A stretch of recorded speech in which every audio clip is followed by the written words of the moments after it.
Hello friends, स्वागत है आप सभी का टेक कंप्यूटर गुरुजी यूट्यूब चैनल पर। फ्रेंड्स, मेरा नाम है सवजीत मुनीर और आप देख रहे हैं टेक कंप्यूटर गुरुजी। तो फ्रेंड्स, इस चैनल पर मैं कंप्यूटर से जुड़ी हुई जानकारियां आप लोगों के साथ शेयर करता हूं। तो आज के वीडियो में हम बात कर रहे हैं इंटरनेट के बारे में। तो इंटरनेट आप लोग सभी चलाते हैं, सभी इंटरनेट के यूज़र हैं, सभी इंटरनेट पर आप फेसबुक, व्हाट्सएप, ट्विटर और यूट्यूब सारी चीज़ें इस्तेमाल करते हैं। लेकिन आपने कभी सोचा है कि किस तरीके से आप जो है ये चीज़ें यूज़ कर रहे हो, कितनी आसानी से आप यूज़ कर रहे हो, तो किस तरीके से आप तक पहुंचती हैं, किस तरीके से आप एक दूसरे से आसानी से कम्युनिकेट कर पाते हैं, किस तरीके से एक दूसरे से चैटिंग कर सकते हैं, किस तरीके से अगर आपको कोई इन्फॉर्मेशन अगर चाहिए होती है तो आप आसानी से इंटरनेट पे सर्च करते हो, गूगल और जो भी सर्च इंजन है उन पे हम सर्च करते हैं और हमें इन्फॉर्मेशन हम तक पहुंच जाती है। तो फ्रेंड्स, इन चीज़ों के बारे में आज हम डिटेल में बात करेंगे, डिटेल में चर्चा करेंगे कि किस तरीके से हम तक ये इंटरनेट फैला हुआ है, किस तरीके से ये इंटरनेट हमें ये सूचनाएं हम तक पहुंचाता है। तो फ्रेंड्स, इस वीडियो को स्टार्ट करने से पहले मेरा आप लोगों से निवेदन है कि प्लीज़ चैनल को सब्सक्राइब कर लें और बेल आइकन पे ज़रूर क्लिक कर लें ताकि मैं जो भी वीडियो अपलोड करूँ उनके नोटिफिकेशन आप लोगों तक पहुँच जाएँ। तो friends, let's start the video.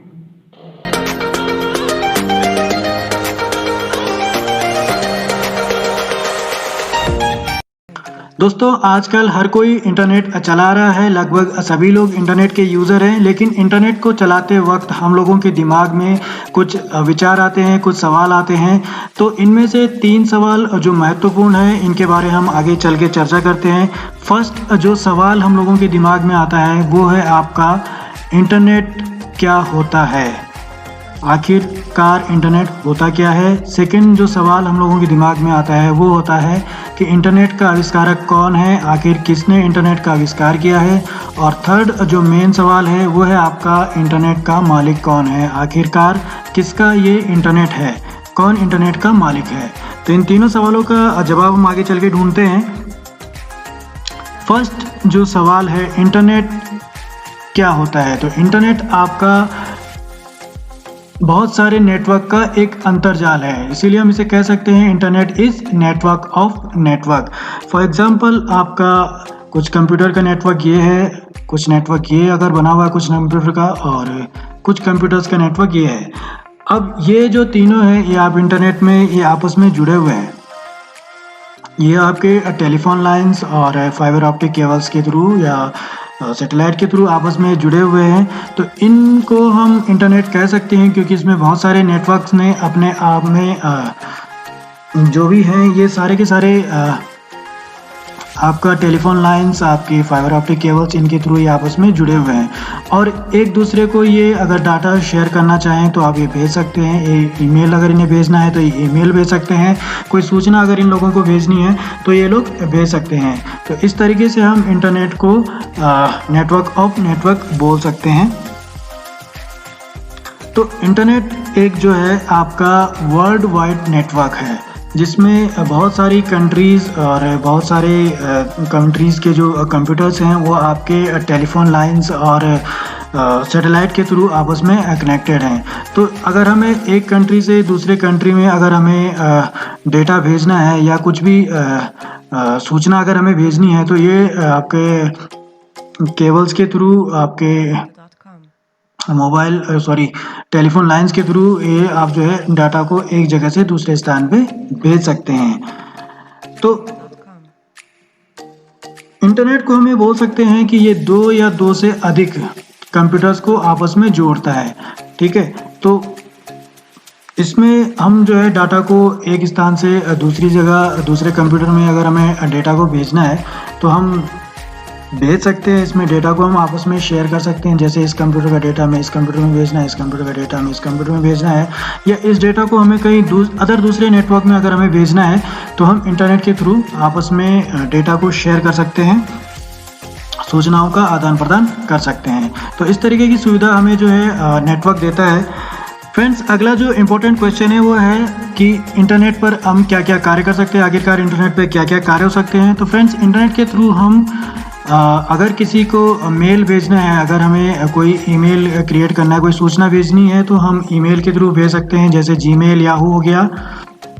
Internet पे बहुत सारी वेबसाइट्स हम देख सकते हैं, उसमें हम गेम्स खेल सकते हैं, इसमें हम किसी भी सब्जेक्ट को आसानी से सूचनाएं ले सकते हैं, किसी सब्जेक्ट की खरीदारी कर सकते हैं। इंटरनेट पे हम किसी भी जॉब के लिए हम अप्लाई कर सकते हैं, उसके लिए हम बायोडाटा भेज सकते हैं, कोई प्रोग्राम हो तो उसे हम डाउनलोड कर सकते हैं, अपनी कंपनी का हम एडवर्टाइजमेंट दे सकते हैं। तो इस तरीके के काम हम इसमें कर सकते हैं। और सोशल साइट्स का भी इस्तेमाल कर सकते हैं, जैसे यूट्यूब, फेसबुक, जीमेल, ट्विटर, इनका भी इस्तेमाल कर सकते हैं। फ्रेंड्स, इंटरनेट की शुरुआत की अगर हम बात करेंगे, किस तरीके से इंटरनेट की शुरुआत हुई, किस तरीके से इंटरनेट शुरू हुआ, कहाँ से इंटरनेट शुरू हुआ, तो ये बात उस समय की है जब यूएसए, अमेरिका के बीच में, और USSR, union of Soviet socialist republics, जिसे हम आज के डेट में रशिया के नाम से जानते हैं, तो इन दोनों के बीच में कोल्ड वॉर चल रहा था। इन दोनों के बीच में आपस में झगड़े चल रहे थे। तो अमेरिका को अपने सिपाहियों को मैसेजेस भेजने थे, उन्हें अपने सिपाहियों को संदेश भेजने थे। तो उन्हें वो ये चाह रहे थे कि वो जो संदेश भेजे वो एक बॉम्ब प्रूफ हो, ताकि अगर यूएसएसआर अगर इन पे हमला भी करता है तो उनके तीनों आर्मी के बीच, जैसे नेवी, एयरफोर्स और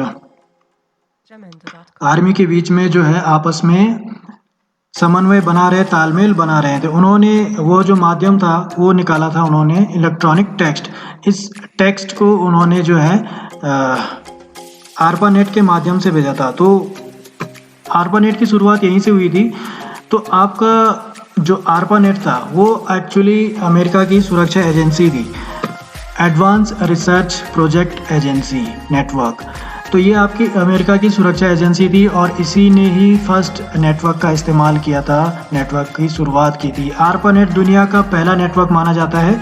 तो आर्पानेट जो दो संस्थान थे, आपका UCLA के और स्टैनफोर्ड रिसर्च इंस्टीट्यूट कंप्यूटर्स, इन दोनों संस्थानों को मिलाकर आर्पानेट की शुरुआत की गई थी। फर्स्ट जो नेटवर्क क्रिएट किया गया था वो आपका आर्पानेट था। और इसकी जो शुरुआत में जो दो संस्थान थे वो आपके थे UCLA के और स्टैनफोर्ड रिसर्च इंस्टीट्यूट कंप्यूटर्स। इन दोनों को मिलाकर फर्स्ट जो नेटवर्क क्रिएट किया गया था वो था आपका दुनिया का पहला नेटवर्क आर्पानेट। तो आर्पानेट की अगर हम बात करें तो कुछ इस तरीके से ये उस समय पे फैला हुआ था। ये पूरे अमेरिका में उस समय पे फैल गया था। तो अगला मैप मैं आपको दिखाता हूँ। तो ये आपका कुछ मैप्स बने हुए हैं। तो जो 1969 में था, जो फर्स्ट जो आर्पानेट की शुरुआत जब हुई थी, तो कुछ इस तरीके से था। ये दो ही संस्थान इस टाइम पे ये जुड़े हुए थे, ये आपको देख रहे हो, जिससे कुछ सिर्फ इतने ही ये जगह पे ये फैला हुआ था। 1970 में अगर हम देखें तो ये और एक्सपेंड हुआ और यहाँ से ये यहाँ तक पहुँच गया और भी संस्थान इससे जुड़ गए, और भी जगह इससे जुड़ गई। और 1972 में इसमें और डेवलपमेंट हुए और इसमें बीच में बहुत सारे जगह, बहुत सारे इंस्टीट्यूट और ये आपस में जुड़ गए थे।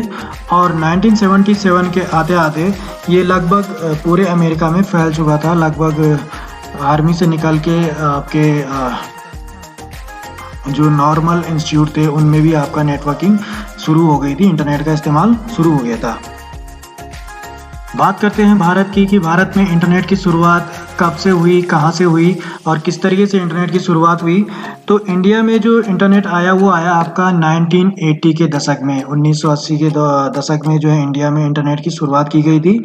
तो एरनेट करके एक संस्थान था, शैक्षिक और अनुसंधान नेटवर्क, जिसको आपके सरकार, इलेक्ट्रॉनिक विभाग और UNDP, संयुक्त राष्ट्र उन्नति कार्यक्रम, इन तीनों की तरफ से इसको प्रोत्साहन किया गया और तब एरनेट ने इसमें यहाँ पे इंटरनेट का शुरुआत किया। तो सामान्य उपयोग के लिए अगर हमारे भारत में अगर हम बात करें कि अगर नॉर्मल यूज़र जब इंटरनेट इस्तेमाल करने लगे थे, वो इस्तेमाल हुआ था आपका 15 अगस्त 1995 से शुरू किया गया था। उस समय पे BSNL ने गेटवे सर्विस शुरू की थी। जब BSNL ने अपनी गेटवे सर्विस शुरू की तब से, मतलब 15 अगस्त 1995। तो ये आपका एक बहुत इंपॉर्टेंट क्वेश्चन है कि इंडिया में जो सामान्य उपयोग के लिए इंटरनेट का इस्तेमाल किया गया वो किया गया था आपका 15 अगस्त 1995 से शुरू किया गया। तो इंडिया में अब इंटरनेट यूज़र की अगर हम बात करें कि इंडिया में भारत में कितने इंटरनेट यूज़र हैं, तो भारत में अभी तक जो एक्टिव यूज़र हैं इंटरनेट के वो हैं लगभग 1.32 बिलियन। आप लगा सकते हैं कि कितना बड़ा अमाउंट ये है। 1.32 बिलियन यूज़र्स जो हैं इंडिया में इंटरनेट के हैं। और कुल जनसंख्या के 34.8%, जो हमारी पूरी जनसंख्या है उसके 34.8% जो यूज़र्स हैं वो सारे इंटरनेट यूज़र हैं। और पूरी दुनिया में भारत का जो इंटरनेट यूज़र्स हैं, जो भारत का योगदान है इंटरनेट चलाने में, वो है लगभग 19.5%। बहुत ही इम्पोर्टेंट क्वेश्चन है। पूरी दुनिया में भारत का जो योगदान है इंटरनेट का वो है आपका 19.5%। इंटरनेट यूज़र जो है भारत में अभी मौजूद है, पूरी दुनिया के 19.5%। तो हमें बेसिकली एक पीसी चाहिए होता है, एक मॉडेम चाहिए होता है जो आपका टेलीफोन लाइन से कनेक्टेड होती है, और आपका जो मॉडेम है कंप्यूटर से कनेक्टेड होता है जिसमें एक लैन केबल लगी हुई होती है। और ये जो होते हैं आपके ये कनेक्टर आप जो देख रहे हो, ये जिस तरीके से ये कनेक्टर आप ये देख रहे हो, ये आपका इस पे पीछे ये RJ11 पोर्ट होता है, ये आपका RJ11 पोर्ट है। और इसके अलावा इसमें एक और पोर्ट होता है जो होता है आपका RJ45 पोर्ट, ठीक है। तो ये जो होते हैं आपके RJ45 कनेक्टर और RJ11 कनेक्टर के दोनों थ्रू कनेक्टेड होते हैं। ये दोनों जो है आपका एक RJ45 कनेक्टर है, एक RJ11 कनेक्टर है। तो ये आपका होम पर्पज़ के लिए होता है, ये डायल अप कनेक्शन है। ये आपका जो टेलीफोन लाइन आ रही है ये आपका किसी भी वेंडर से आ सकती है, जैसे आपका BSNL, एयरटेल, वोडाफोन, किसी से भी आप ले सकते हो। और आपका एक मॉडेम लगा हुआ होगा जिसमें आपके दोनों तरीके के कनेक्टर होंगे, पोर्ट होंगे, जिसमें RJ11 भी होगा और RJ45 भी होगा। तो RJ11 में आपका जो टेलीफोन लाइन से जो कनेक्शन आ रहा है वो लगेगा, और जो RJ45 है उसमें आपका लैन केबल लगेगा जो सीधा आपके कंप्यूटर से कनेक्ट होगा। और इस तरीके से आपका जो है डायल अप कनेक्शन क्रिएट किया जाता है, और इस तरीके से आप अपने घरों में इंटरनेट चला सकते हैं। इसके अलावा आप चाहे तो लीज लाइन ले सकते हैं। अगर आपके कोई ऑर्गेनाइजेशन है और उसमें आपके बहुत सारे कंप्यूटर्स अगर लगे हुए हैं तो उसके लिए आपको लीज लाइन खरीदनी पड़ेगी, तो उसे भी आप किसी भी वेंडर के थ्रू ले सकते हो। आप BSNL, एयरटेल, वन, जो किसी से भी आप लीज लाइन खरीद सकते हो। तो आपका जो लीज लाइन होगा वो एक फाइबर ऑप्टिक केबल होगी। तो ये लीज लाइन जो होती है ये सीधा आपके जो भी वेंडर है उसके यहाँ से और आपके यहाँ तक डेडिकेटेड लाइन होती है जो सीधे आपके घर में या आपके इंस्टीट्यूट में या आपके ऑर्गेनाइजेशन में आपके ये स्विचेस से कनेक्टेड होगी, या मीडिया कन्वर्टर लगा हुआ होगा, या कोई भी और भी डिवाइस वहाँ पे लगा हो सकता है, कोई राउटर होगा। तो ये सारे उनसे कनेक्टेड होते हैं, और इससे आपका जो है लैन केबल से निकले हुए होते हैं स्विच से, और ये आपके एक कंप्यूटर से कनेक्टेड होते हैं। तो इस तरीके से आपकी लीज लाइन होती है। जो लीज लाइन होती है वो आपकी एक डेडिकेटेड लाइन होती है, ये और आपके अलावा किसी और को नहीं दी जाती। ये सिर्फ आपके लिए हो सकती है। आप कितने भी MBPS की लाइन ले सकते हैं, 5 MBPS, 10 MBPS, आप इससे ज़्यादा की भी अगर आप लेना चाहते हैं, जितना भी आपका इंटरनेट खर्च करने की कैपेसिटी है, तो आप इस तरीके से पे कर सकते हो। आप साल भर में पे कर सकते हो, तो उसके हिसाब से आप लीज लाइन खरीद सकते हो, जिस हिसाब से आपको इंटरनेट यूज़ करना है। और इस तरीके से ये जो कनेक्टर होते हैं, ये आपके जो ये स्विचेस है, स्विचेस पे इस तरीके के कनेक्टर लगे हुए होते हैं। ये जो RJ45 कनेक्टर्स में उस टाइम पे दिखा रहा था, इस तरीके से कनेक्टर होते हैं, और इन्हीं कनेक्टर्स के थ्रू इन कंप्यूटर्स में इंटरनेट चलता है। ठीक है फ्रेंड्स, नेक्स्ट हम बात कर रहे हैं वायरलेस कनेक्शन की। तो वायरलेस कनेक्शन में भी आपका टेलीफोन लाइन आ रही होगी जो मॉडेम से कनेक्टेड होगी। मॉडेम से कनेक्ट होके आपका एक वायरलेस एक्सेस पॉइंट होगा जिससे आपके लैपटॉप कनेक्टेड होंगे, फ़ोन कनेक्टेड होंगे, और आपके कंप्यूटर्स कनेक्टेड होंगे। तो ये सारे जो हैं आपके ये वायरलेस कनेक्शन के थ्रू ये कनेक्टेड हैं। और आपके ये जो वायरलेस कनेक्शन है इनमें आपके वायर्ड भी कनेक्ट हो सकते हैं, आप लैन केबल भी इसमें कनेक्ट कर सकते हो, और वायरलेस भी इसमें कनेक्ट हो सकता है। तो इस तरीके से आप एक वायरलेस डिवाइस लगा सकते हो, एक मॉडेम अपने घर में लगा सकते हो, और इस तरीके से आप वायरलेस यूज़ कर सकते हो। और अगर अपने ऑफिस में छोटे यूज़ के मतलब अगर आपका छोटा कोई ऑफिस है, आप स्मॉल पर्पज़ के लिए यूज़ करना चाहते हैं, तो इस तरीके का सेटअप आप बना सकते हैं, जिसमें आपके पास एक मॉडेम होगा, एक वायरलेस कनेक्टर होगा, या फिर आपका मॉडेम और जो ये वायरलेस जो कनेक्टर है, ये वायरलेस जो डिवाइस है, ये दोनों एक ही उसमें आ जाएगा। मॉडेम में ही आपका वायरलेस आ सकता है, दोनों कॉम्बो हो सकते हैं, दोनों एक ही उसमें आ सकते हैं। आप चाहे तो अलग अलग लगा सकते हो, या चाहे आप एक ही ले सकते हो। ठीक है, तो इस तरीके से आप इंटरनेट वायरलेस का सेटअप कर सकते हैं।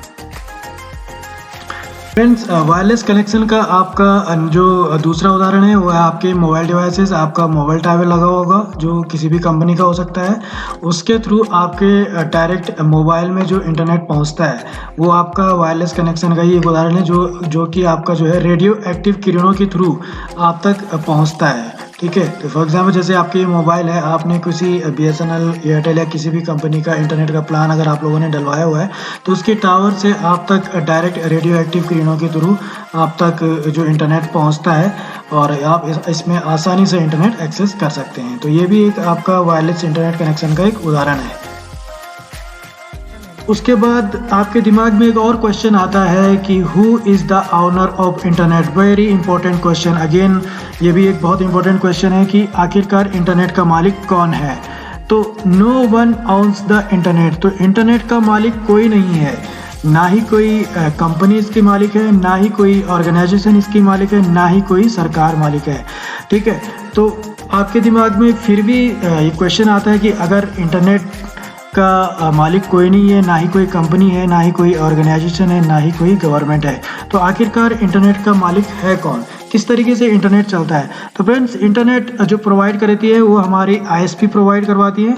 ठीक है, तो आपकी जो ISP होती हैं वो फॉर एग्जांपल आपको घर में कंप्यूटर चलाना है या अगर आपको लैपटॉप चलाना है, उसमें आपको इंटरनेट चलाना है, तो उसके लिए आप जो है जैसे एयरटेल हो गया, जियो हो गया, वोडाफोन हो गया, BSNL हो गया, इन सब से कुछ इंटरनेट के प्लान खरीदते हो। तो इन सब के इंटरनेट के जो प्लान आप खरीदते हो उसके बदले आप इन्हें कुछ पे करते हो। तो ये जो है आपकी ISPs है, ये आपको जो इंटरनेट प्रोवाइड करा रही हैं, एयरटेल, जियो, BSNL, कोई सा भी वेंडर अगर आपको इंटरनेट प्रोवाइड करवा रहा है तो वो आपका ISP है। तो ISP का मतलब होता है इंटरनेट सर्विस प्रोवाइडर। तो ये आपकी जो कंपनीज है ये आपकी ISPs है, मतलब ये नेशनल लेवल पे काम करती है, लोकल लेवल्स पे काम करती है। तो ये आपको इंटरनेट प्रोवाइड करवा रही है, ये इसलिए आपकी ISP है, ये इंटरनेट आपको प्रोवाइड कराती है। फॉर एग्जाम्पल अगर आपको इंडिया के किसी एक कोने से दूसरे कोने में अगर भेजना है तो इन सब के आपस में ये जो देख रहे हो आप, इन सब में उन्होंने अपना नेटवर्क का एक जाल बिछाया हुआ है। देखिए सारे ये पूरे इंडिया में इन्होंने अपने नेटवर्क का जाल बिछाया हुआ है। तो आप इंडिया में किसी भी जगह से अगर आप कोई डेटा भेजना चाहते हो, कोई मैसेज भेजना चाहते हो या मेल करना चाहते हो, कुछ भी अगर आप करना चाहते हो इंटरनेट में तो आप कर सकते हो, क्योंकि इन्होंने अपनी नेटवर्क की लाइन्स बिछाई हुई हैं। ठीक है फ्रेंड्स, और अगर आपको एक जगह से दूसरी जगह भेजना है, फॉर एग्जांपल आपने इंडिया से अगर अमेरिका में अगर आपको भेजना है तो इंडिया ये जो है ये आपकी जो लोकल ISP है, जो मैंने अभी बताया था आपको, BSNL, एयरटेल, जियो, ये जो है अगर अमेरिका में ये जो यहाँ की लोकल ISP होगी, इन लोगों से वो संपर्क करेंगे और वहाँ से उसके बदले में ये इनको कुछ चार्ज करेंगे और जो आपसे लेते हैं, मतलब जो चार्ज ये आपसे लेते हैं उसमें से कुछ ये इन्हें दे देते हैं। और इस तरीके से आप जो है इंडिया से अगर अमेरिका से डाटा को शेयर करना चाहते हैं, वहाँ से कुछ डेटा एक्सेस करना चाहते हैं तो आप इस तरीके से डेटा ले सकते हैं। ठीक है, तो ये आपकी इंटरनेशनल ISPs होगी। और इन ISP के जो इंटरनेशनल ISP है, इन लोगों ने अपने लीज लाइन्स या सॉरी अपने जो टेलीफोन लाइन्स है, केबल्स है, ये सारी बिछाई हुई है, फाइबर ऑप्टिक केबल्स है, वो समुद्र में बिछा रखी है। तो मैं बताता हूँ आपको मैप के माध्यम से किस तरीके से उन्होंने केबल्स बिछाई हुई है। तो ISP की कैटेगरीज है, तो ISP की कैटेगरीज है, ये 3 प्रकार की कैटेगरीज है, T1, T2, T3। तो ये T1 का मतलब है Tier 1। तो Tier 1 कंपनीज वो हैं जिन्होंने अपने खर्चे से समुद्र में फाइबर ऑप्टिक केबल्स बिछा रखी है। तो फ्रेंड्स, ये चीज़ बहुत ध्यान देने वाली है। जिस भी Tier 1 कंपनीज वो कहलाती है जिसने अपने खर्चे से, मतलब अपने ही मेंटेनेंस का खर्चा होगा, सारी चीज़ें फाइबर ऑप्टिक केबल्स जो है इन्होंने समुद्र में बिछा रखी है। तो ये Tier 1 कंपनीज की ये इस तरीके से ये आपकी फाइबर ऑप्टिक केबल्स बिछी हुई है। आप देख रहे हो पूरे समुद्र में ये सारी बिछी हुई है। ठीक है, और सारी कंट्रीज इनसे कनेक्टेड है, इनसे अमेरिका कनेक्टेड है, इनसे ब्राज़ील कनेक्टेड है, इनसे आपका ये आपका अफ्रीका कनेक्टेड है, इससे इंडिया कनेक्टेड है, इससे ऑस्ट्रेलिया कनेक्टेड है। तो सारे इसमें जो है ये जो है इंटरनेशनल ISP जो है, मतलब Tier 1 कंपनीज जो है, जो सबसे बड़ी ISP मानी जाती है Tier 1 कंपनीज, इन्होंने पूरी दुनिया में अपने फाइबर ऑप्टिक केबल्स के थ्रू जो है पूरी दुनिया में एक दूसरी कंट्री को जोड़ रखा है। सारी आप देख रहे हो। ठीक है, तो ये अपने ही खर्चे से इन्होंने किया है। इनकी जो मेंटेनेंस कॉस्ट है ये भी इनकी अपनी ही है और इसी के थ्रू जो है इन लोगों ने अपना इंटरनेट का जो सेटअप है वो बिछाया हुआ है, ठीक है। तो आपकी जो टीयर 1 कंपनीज हैं वो हैं आपकी लेवल 3, AT&T, UUNET, वेरिजन, क्वेस्ट और स्प्रिंट। तो ये सारी जो कंपनीज़ हैं ये आपकी टीयर 1 कंपनीज़ हैं, और ये जो कंपनीज़ ने ही पूरी दुनिया में आपकी इंटरनेट की लाइंस बिछा रखी है, फाइबर ऑप्टिक केबल्स बिछा रखी है, और अपने खर्चे से बिछाते हैं। कई बार ये आपकी अगर लाइंस अगर ब्रेक भी हो जाती है तो उसके लिए भी इन्होंने इसमें बैकअप केबल्स बिछा रखी हैं। अगर आपका एक केबल अगर डैमेज हो भी जाए, जब तक उसमें उसका मेंटेनेंस होता है तब तक आपका दूसरी केबल के थ्रू आप तक डेटा पहुंचाया जा सकता है, ताकि आपको कोई प्रॉब्लम ना हो और आप तक जो भी डेटा आप एक्सेस करना चाह रहे हो आप आसानी से डेटा एक्सेस कर सकते हो, ठीक है। नेक्स्ट लेवल पे आती हैं आपकी जो ये भी एक मैप है, देखिए आप जो इंडिया में है टीयर 1 कंपनीज जो बिछाया हुआ है, तो ये आपका मुंबई है इसका, ठीक है। तो मेन पार्ट इसका मुंबई है और दूसरा जो है इसका चेन्नई में है। यहाँ पे चेन्नई में भी इसका जो टीयर 1 कंपनीज के हैं ये बिछे हुए हैं ये फाइबर ऑप्टिक केबल्स, ठीक है। तो इस तरीके से अगर आपको अगर मुंबई से अगर आपको फॉर एग्जांपल इस साइड अगर आपको भेजना है थाईलैंड, तो यहाँ से आपकी डायरेक्ट आप यहाँ से सीधे चेन्नई से और यहाँ से ये होते हुए लाइन आपकी यहाँ पहुँच सकती है थाईलैंड। तो इस तरीके से आप इन लाइंस के थ्रू, इन केबल्स के थ्रू आपको इंटरनेट को एक जगह से दूसरे स्थान में भेज सकते हैं, ठीक है। तो टीयर 2 कंपनीज़ की अगर हम बात करें तो टीयर 2 कंपनीज़ हैं जिन्होंने अपने देश में, मतलब अपनी किसी कंट्री में, जैसे इंडिया में है तो इंडिया में जिन्होंने अपने कंट्रीज़ में या पूरे नेशनल लेवल पे पूरे नेटवर्क बिछाया हुआ है। देखिए आप जैसे इंडिया में है तो इंडिया में इन्होंने पूरा नेटवर्क बिछाया हुआ है, देखिए। तो इन्हें हम टीयर 2 कंपनीज़ कहती है क्योंकि इन्होंने नेशनल लेवल पे जैसे BSNL हो गया, जियो हो गया, एयरटेल, वोडाफोन, इन सब ने जो है पूरे इंडिया में अपने नेटवर्क का जाल बिछाया हुआ है, ठीक है। तो ये है आपकी टीयर 2 कंपनीज़, क्योंकि इन्होंने नेशनल लेवल पे पूरे इंडिया में जाल बिछाया हुआ है इंटरनेट का, केबल्स के थ्रू जो भी है इन्होंने अपने टेलीफोन लाइंस के थ्रू, अपने फाइबर ऑप्टिक केबल्स के थ्रू जो भी इन्होंने केबल्स बिछाई हैं, तो ये टीयर 2 कंपनीज़ है, ठीक है। थर्ड आती है आपकी टीयर 3 कंपनीज़। तो टीयर 3 कंपनीज़ होती हैं आपकी स्पेक्ट्रानेट, एक्ट, ICT और हाथवे। तो ये तीनों आपकी टीयर 3 कंपनीज़ है। तो टीयर 3 कंपनीज़ वो होती है जिन्होंने लोकल ISP बोल सकते हैं इन्हें। लोकल ISP मतलब फॉर एग्जांपल यहाँ इनका दिल्ली में है तो इनका सिर्फ दिल्ली में ही कनेक्शन होगा, और अगर इन्हें दिल्ली से बाहर से अगर कोई डेटा लेना है, फॉर एग्जांपल इन्हें दिल्ली से और अगर उत्तराखंड से इन्हें डेटा लेना है तो ये फिर से टीयर 2 कंपनी से संपर्क करेंगे और उन्हें कुछ पे करेंगी, और टीयर 2 कंपनीज इन्हें उस पैसे के बदले उन्हें डेटा शेयर करने की अनुमति देंगे, ठीक है। तो इस तरीके से आपकी जो टीयर 1, टीयर 2 और टीयर 3 कंपनीज आपस में काम करती है। तब आप लोगों की समझ में आ गया होगा कि टीयर 1, टीयर 2, टीयर 3 कंपनीज कौन सी होती है। तो अगर निक्सी की हम बात करें तो इसकी फुल फॉर्म है national internet exchange of India.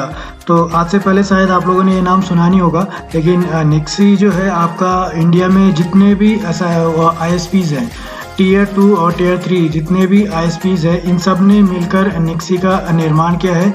तो इस निक्सी का जो बनाने का जो मेन रीज़न है वो ये है कि अगर आपको अपनी कंट्री का ट्रैफिक इंडिया में ही घुमाना है, फॉर एग्जांपल अगर आपको काम इंडिया से, सॉरी मुझे अगर उत्तराखंड से अगर हैदराबाद में अगर कुछ डेटा अगर एक्सचेंज करना है तो हमारा डेटा इंडिया से बाहर ना जाए, इंडिया में ही ट्रैफिक घूमता रहे, और इससे हमारी जो प्राइवेसी भी सुरक्षित रहे, प्राइवेसी भी रहेगी और सिक्योरिटी भी रहेगी। तो इसलिए टीयर 2 और टीयर 3 कंपनीज ने जो है मिलकर ISP जो हैं ये टीयर 2 और टीयर 3 इन लोगों ने निक्सी का निर्माण किया है, और ये डिसाइड करते हैं कि इंडिया के अंदर ट्रैफिक किस तरीके से भेजना है, किस सर्वर से किस सर्वर में हमें ट्रैफिक भेजना है, कहाँ से किस तरीके से भेजना है, ताकि हमें बाहर के सर्वर पे ना जाना पड़े, वहाँ से हमें एक्स्ट्रा चार्ज ना देना पड़े और हमारा डेटा भी सुरक्षित रहे। तो इस वजह से आपका national internet exchange of India का निर्माण किया गया है। इसकी वेबसाइट में बता देता हूँ आपको,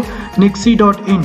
तो मैं आपको आगे इंटरनेट पर चल के बताता हूँ कि किस तरीके से इसकी वेबसाइट है। तो फ्रेंड्स ये आपका nixi.in करके ये आपकी जो टीयर 2, टीयर 3 कंपनीज जो लोकल ISPs हैं इन सब ने मिलकर जो एक वेबसाइट का निर्माण किया है, ये है आपका nixi तो इसके अंदर आपका पूरा इन्फॉर्मेशन होता है कि मुंबई से डेटा कहाँ कहाँ जा रहा है, बाहर से कहाँ कहाँ डेटा आ रहा है। तो इसका पूरा जो सेटअप होता है वो आपका निक्सी के अंदर होता है। इसमें सारी चीज़ें होती हैं। आप इसमें देख सकते हो कि किस तरीके से डेटा, मतलब मुंबई से अगर आपका चेन्नई में डेटा जा रहा है तो कितना डेटा जा रहा है, कितना टाइम यूज़ लग रहा है, कितना समय वो यूज़ कर रहा है और कितना बैंडविड्थ वो यूज़ कर रहा है। तो ये सारा इन्फॉर्मेशन आपका निक्सी के अंदर रहता है। फ्रेंड्स, अगर वीडियो पसंद आया तो प्लीज़ लाइक करें, शेयर करें और सब्सक्राइब जरूर कर लें फ्रेंड्स। तो नेक्स्ट वीडियो में हम किसी नए टॉपिक के बारे में बात करेंगे। तब तक के लिए फ्रेंड्स मुझे इजाज़त दें।